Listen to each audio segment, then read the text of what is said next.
If someone touched my child in any way, I would kill whoever touched them. And if it was my life or theirs, best believe I'm taking the bullet. Now, I'm going to acknowledge that in the crime of passion, this is the mindset driving the passion of the crime, as opposed to a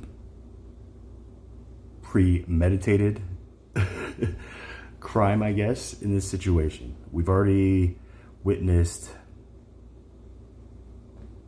tragic stories about how fathers in particular had taken justice and the judicial system of crime and punishment into their own hands by taking the life of the person they caught touching, specifically essaying their child, right? Father catches a grown adult stranger trying to touch his 13-year-old daughter, and in the heat of the moment there was no stopping him. It's just action, reaction, action, action, action. And now they're in jail, awaiting trials. This isn't something new, which is why I would like you just to kind of really dive into these thought experiments that I'm about to propose to you, just to kind of show you how this mindset right here, this predestined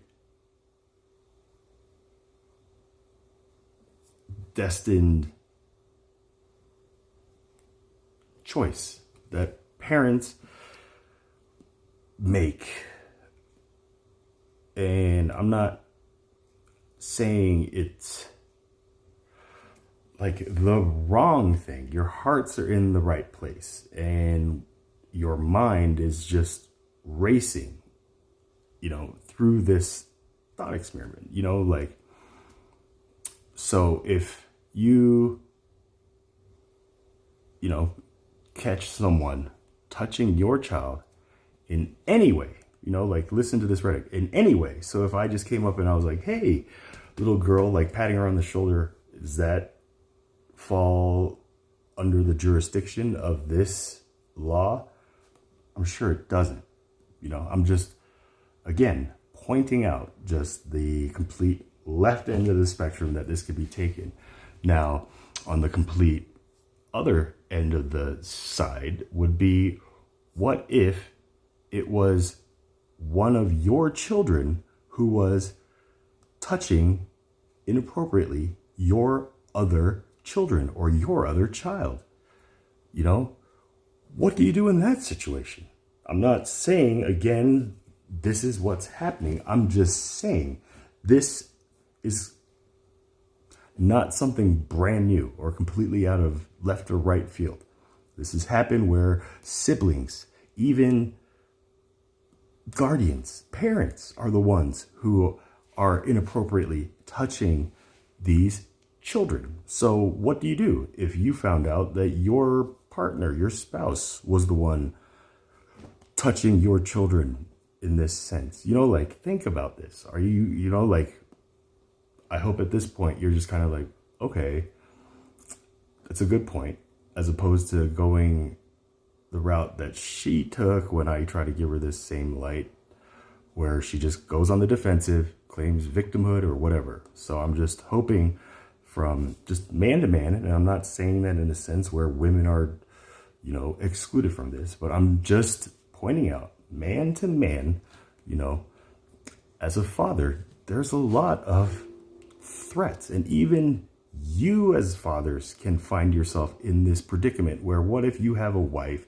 who, let's say, is just completely like on you and just constantly gaslighting you into a moment where you break, you just act out of passion and grab the gun that perhaps she even bought to protect the household. You know, like these are the wicked women and men, human beings that are out in the world who are working through this system and just, you know, so I'm just trying to divide them from us, and us being the light, you know, like the day, not night walkers or I don't know if you're a biblical person, but just it's all in the language. So again, and if it was my life or theirs, believe I'm taking the bullet. So in this interpretation of your words, I would assume that you are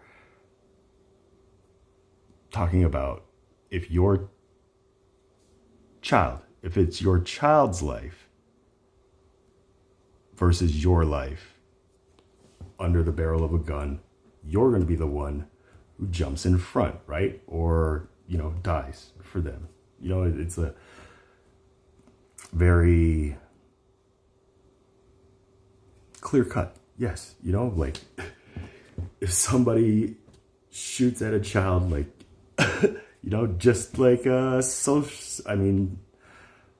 Secret Service. It's like, will you take a bullet for the president? It's just like, yeah.